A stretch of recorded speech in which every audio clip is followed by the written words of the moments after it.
ചലച്ചിത്ര താരം മുസ്തഫയാണ് ഇന്ന് നമ്മുടെ അതിഥിയായി എത്തിയിരിക്കുന്നത്. സ്വാഗതം ശ്രീ മുസ്തഫ. നമസ്കാരം. നടൻ, അസിസ്റ്റന്റ് ഡയറക്ടർ, ഒപ്പം ഷോർട്ട് ഫിലിം മേക്കർ, അങ്ങനെ എല്ലാ മേഖലകളിലും തൻ്റെതായ കഴിവ് തെളിയിച്ചിട്ടുണ്ട് മുസ്തഫ. ഇതിൽ ഏത് പേരിൽ അറിയപ്പെടാനാണ് മുസ്തഫയുടെ താല്പര്യം? അങ്ങനെ ചോദിച്ചാൽ നടനായിരിക്കാൻ തന്നെയാണ് എല്ലാവരും ആഗ്രഹിക്കുക. അതുതന്നെയാണ് ആളുകളുടെ ഇടയിൽ ഫെയിമായി നിൽക്കാൻ പറ്റുന്നൊരു മേഖലയും അഭിനയം തന്നെയാണ്. എങ്ങനെയായിരുന്നു അഭിനയ രംഗത്തേക്ക് കടന്നു വന്നത്? ഞാൻ ഒരു ആക്ടിങ് റിയാലിറ്റി ഷോ ഉണ്ടായിരുന്നു ചാനലിൽ. അതൊരു 5 വർഷം മുമ്പാണ്.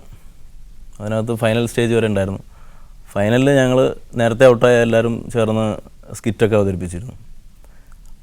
അപ്പോൾ ഫൈനൽ സ്റ്റേജിൽ ജഡ്ജായിട്ട് രഞ്ജിത്ത് സാറുണ്ടായിരുന്നു. അങ്ങനെ പിന്നെ ഞാൻ ആ ഷോയ്ക്ക് ശേഷം രഞ്ജിത്ത് സാറെ പോയി കാണുകയും രഞ്ജിത്ത് സാറ് വെയിറ്റ് ചെയ്യാൻ പറഞ്ഞു. തിരക്കഥ എന്ന് പറഞ്ഞ സിനിമ നടക്കുന്ന സമയത്തായിരുന്നു അത്. പിന്നെയാണ് പാലേരി മാണിക്യം ഇങ്ങനെ നാടക കലാകാരന്മാരൊക്കെ വെച്ച് പ്ലാൻ ചെയ്യുന്നു എന്ന് പറഞ്ഞപ്പോൾ ഞാൻ സാറിനെ പോയി കണ്ടു. അങ്ങനെ പ്രത്യേകിച്ച് ഓഡിഷനൊന്നും ഇല്ലാണ്ട് നേരെ ക്യാമ്പിലേക്ക് അറ്റൻഡ് ചെയ്യാൻ പറയാനുണ്ടായത്. അങ്ങനെയാണ് പാലേരി മാണിക്യത്തിൽ ഞാൻ. അതിനു മുമ്പ് ചെറിയൊരു സിനിമ ഞാൻ ചെയ്തിട്ടുണ്ട്, പിന്നെ ഡോക്ടർ പേഷ്യൻ്റ് എന്ന് പറഞ്ഞിട്ട്.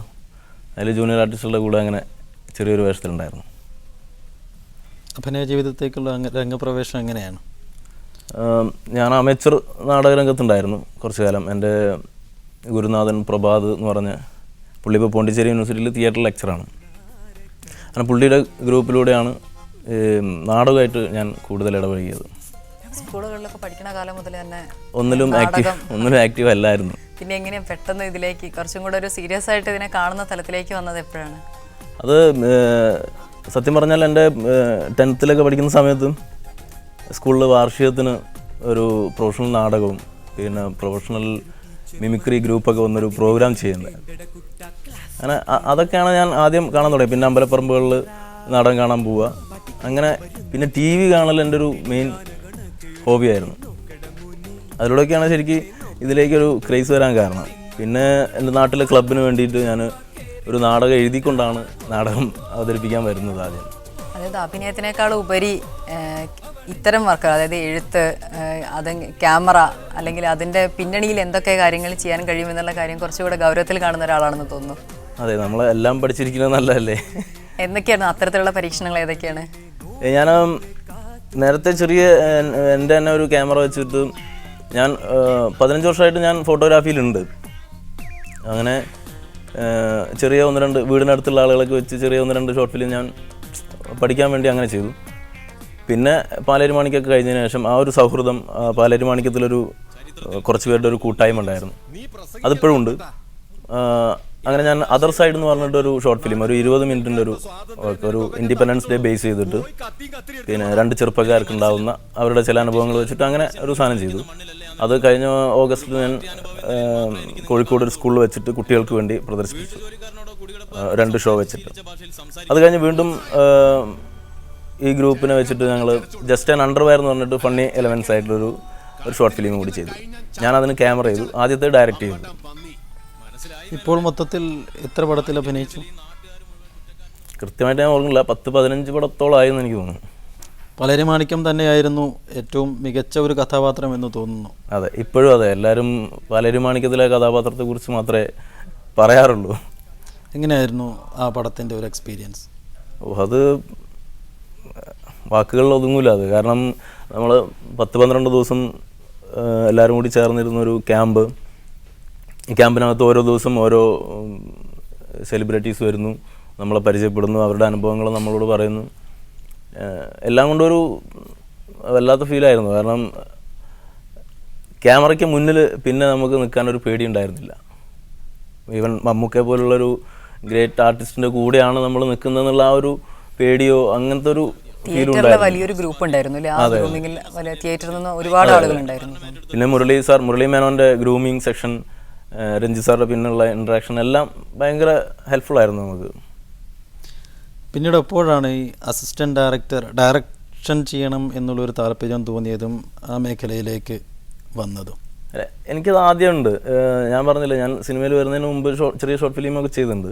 പിന്നെ ഈ ഫോട്ടോഗ്രാഫിയിലും വീഡിയോഗ്രാഫിയിലൊക്കെ നേരത്തെ ഞാൻ സജീവമാണ്.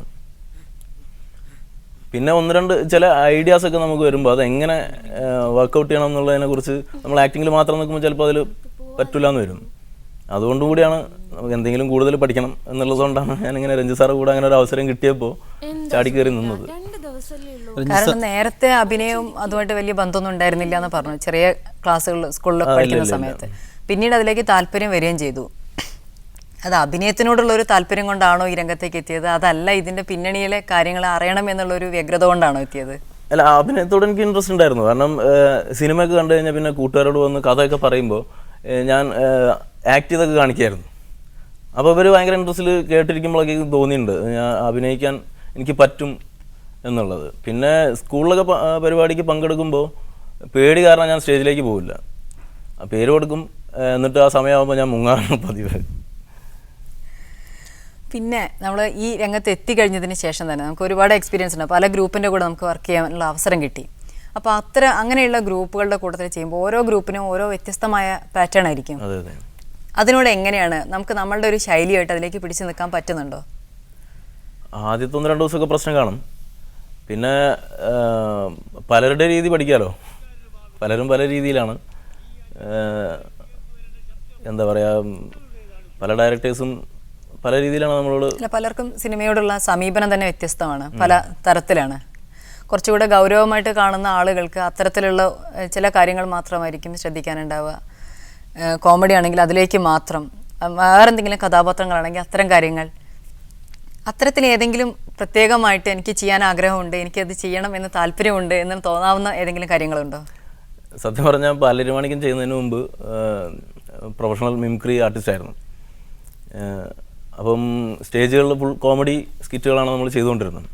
പാലരുമാണിക്കത്തിൽ ഭയങ്കര സീരിയസ് ആയിട്ടുള്ളൊരു ക്യാരക്ടറാണ് കിട്ടിയത്. പിന്നെ പലരും വിളിക്കുന്ന ആ രീതിയിലുള്ള ക്യാരക്ടറിനാണ്. അപ്പോൾ ഒരു കാഴ്ചപ്പാടിൻ്റെ പ്രശ്നമുണ്ട്. നമ്മൾ ഒരു ഹ്യൂമർ ക്യാരക്ടർ കിട്ടിയാൽ ചെയ്യാൻ പറ്റുമെന്ന് എനിക്ക് തോന്നുന്നുണ്ട്.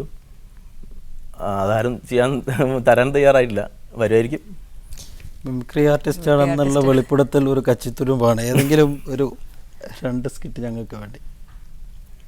അയ്യോ, മുസ്തഫക്ക് കഴിയാവുന്ന ഏറ്റവും ഇഷ്ടമുള്ള ആരുടെയെങ്കിലും. അല്ല, താരങ്ങളെ ഇമിറ്റേറ്റ് ചെയ്യാറില്ല. അത് ഞാൻ ബെസ്റ്റ് ആക്ടർ ചെയ്യുന്ന സമയത്ത് വിജയരാഘവൻ സാറ് കുട്ടേട്ടൻ വിളിച്ചിട്ട് ചോദിച്ചു, നന്നായി ചെയ്യുന്നുണ്ട് എന്നൊക്കെ പറഞ്ഞു. പിന്നെ എന്തൊക്കെ ചെയ്യും? മിമിക്രിയൊക്കെ ചെയ്യും. മിമിക്രിയിൽ നടന്മാരൊന്നും അനുകരിക്കരുത് എന്ന് പറഞ്ഞു. സ്കിറ്റ് ചെയ്യാം. സ്കിറ്റ് ഭയങ്കര എക്സസൈസാണ്. നമ്മളെ ആക്ടിങ് ക്വാളിറ്റി കൂട്ടാൻ ഉപകാരപ്പെടുന്നൊരു സാധനമാണ്. അതുകൊണ്ട് നടന്മാരെ ഞാൻ ആദ്യം ഇമിറ്റേറ്റ് ചെയ്യാറില്ല. എന്നാലും ഏതെങ്കിലും അത്തരത്തിലുള്ള സ്കിറ്റാണെങ്കിൽ സ്കിറ്റ് അത്ര ചെറിയ ഒരു 2 ശകലം ഞാൻ ചില ശബ്ദങ്ങളൊക്കെ ചെയ്യാറുണ്ട്.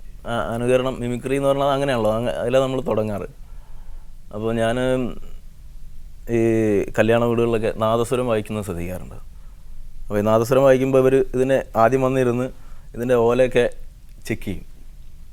അപ്പോൾ അതൊന്ന് ജസ്റ്റ് ട്രൈ ചെയ്യാം അല്ലേ? അപ്പം ആദ്യം ഓല എടുത്തിട്ട് ചെക്ക് ചെയ്യാം. അടുത്ത ഓല എടുത്ത് മാറ്റി ഇവർ വീണ്ടും ചെക്ക് ചെയ്യും. വേറൊരു ഓല എടുത്തിട്ട് ചെക്ക് ചെയ്യണം.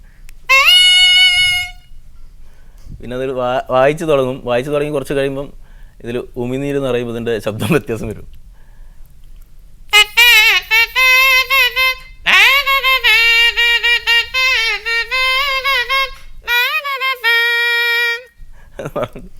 അങ്ങനെ പോകുന്നു. മിമിക്രി എന്ന കലയോട് ചെറുപ്പത്തിലെ താല്പര്യം ഉണ്ടായിരുന്നു? അതെ അതെ അതെ. സ്കൂളുകളിലൊക്കെ ചെയ്യുമായിരുന്നു മിമിക്രി? സ്കൂളിൽ ഇതേപോലെ മത്സരങ്ങൾക്കൊന്നും ഞാൻ പങ്കെടുക്കാറില്ല. ഈ ശനിയാഴ്ചകളിൽ സാഹിത്യ സമാജം എന്ന് പറഞ്ഞിട്ടൊരു സെക്ഷൻ ഉണ്ട്, നമ്മൾ ലാസ്റ്റ് പീരീഡ്. അപ്പോൾ ഞാൻ നമ്മുടെ അധ്യാപകരൊക്കെ അനുകരിക്കും, അതുപോലെ ക്ലാസ്സിലുള്ള മറ്റ് വിദ്യാർത്ഥികളെ. അങ്ങനെയൊക്കെയാണ് ശരിക്ക് തുടങ്ങിയത്. എന്നാലും സ്കൂളിലൊരു യൂത്ത് ഫെസ്റ്റിവലിന് പങ്കെടുക്കുക, വലിയൊരു വേദി എന്നൊക്കെ കാണുമ്പോൾ പേടിയായിരുന്നു. ഈ ഡയറക്ടർ എന്ന സംവിധാന രംഗത്തേക്കുള്ള ഒരു വരവിൻ്റെ ഒരു ചുവടുവെപ്പ് എന്നുള്ള രീതിയിലായിരുന്നു ഷോർട്ട് ഫിലിം എടുക്കാൻ തുടങ്ങിയത്? അങ്ങനെയൊന്നുമില്ല. ഞാൻ പറഞ്ഞു, ചില ഐഡിയകളൊക്കെ നമുക്ക് ഇങ്ങനെ വെറുതെ തോന്നും. അപ്പോൾ വെറുതെ അത് മനസ്സിൽ വെച്ചുകൊണ്ടിരുന്നിട്ട് കാര്യമില്ലല്ലോ. അപ്പോൾ അത് വർക്കൗട്ട് ചെയ്യണമെന്ന് തോന്നുന്നു. അങ്ങനെ ചെയ്തതാണ് സത്യത്തിൽ.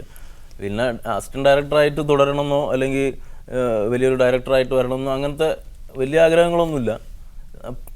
നമ്മൾ എല്ലാ പണിയും പഠിച്ചിരിക്കണം, എനിക്കതാ തോന്നണം. കാരണം സിനിമയിൽ പിന്നെ ഈ മെസ്സിൽ പാത്രം കഴുകാൻ വരുന്ന ആളുകൾ വരെ എനിക്കറിയാം, എന്നോട് സംസാരിച്ചിട്ടുണ്ട്, അഭിനയിക്കാൻ താല്പര്യം കാണിച്ച് വരുന്ന ആളുകളാണ്. അവരുടെ സാഹചര്യം അല്ലെങ്കിൽ അതിലേക്ക് എത്തിപ്പെടാൻ പറ്റാത്ത, പിന്നെ സിനിമയിൽ എന്തെങ്കിലും ചെയ്യാം എന്ന് പറഞ്ഞിട്ടാണ് ഈ പാത്രം കഴുകാൻ നിൽക്കുന്ന ആൾ വരെ നിൽക്കുന്നത്. അപ്പോൾ എന്നോട് സംസാരിച്ചിട്ടുണ്ട് പല ആളുകളും അങ്ങനെ. അപ്പോൾ ഇതിന് പിന്നിലുള്ള ജോലിയിൽ എന്തൊക്കെ ബുദ്ധിമുട്ടുണ്ട് അതും കൂടി മനസ്സിലാക്കി വെക്കുന്നത് നല്ലതാണല്ലോ. ഈ ചലച്ചിത്ര രംഗത്തേക്ക് അല്ലെങ്കിൽ അഭിനയ രംഗത്തേക്കൊക്കെ വരുമ്പോൾ കുടുംബത്തിൽ നിന്നുള്ള പ്രതികരണം എങ്ങനെയായിരുന്നു? കുടുംബത്തിൻ്റെ സപ്പോർട്ട് മാത്രമാണ് ഞാൻ ഈ രംഗത്ത് ഇപ്പോഴും നിൽക്കുന്നത്. എൻ്റെ കുടുംബം ഭയങ്കര സപ്പോർട്ടാണ്. സത്യം പറഞ്ഞ ആ റിയാലിറ്റി ഷോയിൽ ഞാൻ പങ്കെടുക്കുമ്പോൾ എൻ്റെ സിസ്റ്ററാണ് ആദ്യം ഈ SMS ചെയ്തിട്ട് ഇത് രജിസ്റ്റർ ചെയ്യുന്നത്. എന്നിട്ടാണ് അവൾ എൻ്റെ അടുത്ത് പറയണത് ഞാൻ അങ്ങനെ രജിസ്റ്റർ ചെയ്തിട്ടുണ്ട്, നമ്പർ കണ്ടപ്പം രജിസ്റ്റർ ചെയ്തിട്ടുണ്ടെന്ന് പറഞ്ഞു. എല്ലാ രീതിയിലും സപ്പോർട്ടാണ് കുടുംബം. ആരൊക്കെയാണ് ഉള്ളത്? ഞാൻ മാരീഡാണ്. എനിക്ക് മകളുണ്ട് റിൻഷ, ഭാര്യയുടെ പേര് റസീന. പിന്നെ ഉപ്പ ഉമ്മ 3 സഹോദരന്മാർ വേറെയുണ്ട്, സഹോദരങ്ങളും വേറെയുണ്ട്. പഠനമൊക്കെ എങ്ങനെയായിരുന്നു, എവിടെയായിരുന്നു?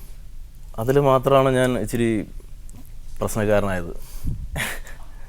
അത് ഇതിനോടുള്ളൊരു ക്രൈസ് കൊണ്ടാണെന്ന് എനിക്ക് തോന്നുന്നത്. അതിലിപ്പോൾ വിഷമമുണ്ട്, കൂടുതലൊന്നും പഠിക്കാൻ പറ്റിയില്ല എനിക്ക്. പുതിയ വേഷങ്ങൾ പുതിയ വേഷങ്ങളൊക്കെ ഓരോരുത്തർ സംസാരിച്ചുകൊണ്ടിരിക്കുന്നു. പല രീതിയിലും പല ആൾക്കാരും പല കഥകളും പറയുന്നുണ്ട്. പിന്നെ നമുക്ക് പറ്റിയൊരു ടീമൊക്കെ ആകുമ്പോൾ ഞാനങ്ങനെ ഓടിപ്പിടിച്ച് എല്ലായിടത്തും പോയി ചെയ്യാറില്ല. ഒരുപാട് കഥാപാത്രങ്ങൾ ചെയ്യുന്നതിനേക്കാൾ നല്ലത് വളരെ കുറച്ച് എല്ലാവരും ശ്രദ്ധിക്കപ്പെടുന്ന കുറേ അധികം കഥാപാത്രങ്ങൾ. അത് അഹങ്കാരം കൊണ്ടൊന്നുമല്ല, നമ്മൾ നല്ല ഗ്രൂപ്പിൻ്റെ കൂടെ നല്ല വർക്ക് ചെയ്താൽ എന്നും ഓർമ്മ ഉണ്ടാവും ആളുകൾക്ക്. പുതിയ ഷോർട്ട് ഫിലിമുകൾ ഏതെങ്കിലും മനസ്സിലുണ്ടോ? പുതിയ 1-2 കൂടി മനസ്സിലുണ്ട് ചെയ്യണം. പിന്നെ ഇത്തരം ഐഡിയ ഞാൻ എൻ്റെ കൂട്ടുകാരായിട്ട് ഷെയർ ചെയ്യുന്ന എൻ്റെ ഒരു സുഹൃത്തുണ്ട് തിരുവനന്തപുരത്ത്, കണ്ണൻ എന്ന് പറഞ്ഞ സുരേഷ് ബാബു. പുള്ളി ഇതേപോലെ ഒരുപാട് ഐഡിയകളുണ്ട്, ഒരുപാട് നല്ല സിനിമയുടെ തോട്ടുകൾ കയ്യിലുണ്ട്. പക്ഷേ ഇത് എവിടെയും അവതരിപ്പിക്കാൻ പറ്റാത്ത സാഹചര്യത്തിൽ അങ്ങനെ നിൽക്കുകയാണ്. അവൻ പറഞ്ഞ പല കഥകളും പിന്നെ വേറെ രൂപത്തിൽ പല സിനിമകളായി വന്ന് കണ്ടിട്ടുണ്ട്. അപ്പം ഇത്തരം ആളുകളുടെ കൂടെയുള്ള നമ്മുടെ ഇടപെടൽ കൊണ്ട് അതൊക്കെ തരണം ചെയ്ത് പോകുമെന്ന് വിചാരിക്കുന്നു. എന്തായാലും മുസ്തഫയെ പോലുള്ള കലാകാരന്മാർക്ക് ഇനിയും ഒരുപാട് അവസരങ്ങൾ ഉണ്ടാവട്ടെ, നാളത്തെ ശ്രദ്ധിക്കപ്പെടുന്ന താരനിരയിലേക്ക് വരട്ടെ എന്ന് ആശംസിക്കുകയാണ്. ഏതായാലും വളരെയധികം നന്ദി ന്യൂസ് 1 മോർണിംഗിൽ അതിഥിയായി വന്നതിന്. Thank you. എല്ലാവർക്കും എൻ്റെ വിഷുദിന ആശംസകളും കൂടി നേർന്നുകൊള്ളുന്നു. മീഡിയ 1 ഞാൻ നേരത്തെ ബന്ധമുണ്ട്. ഇതിൻ്റെ ലോഞ്ചിങ്ങിന് ഞാൻ സ്കിറ്റ് അവതരിപ്പിച്ചിരുന്നു ബഷീർ കഥകളിൽ. എല്ലാ മീഡിയ 1 പ്രേക്ഷകർക്ക് എൻ്റെ നന്ദി, നമസ്കാരം.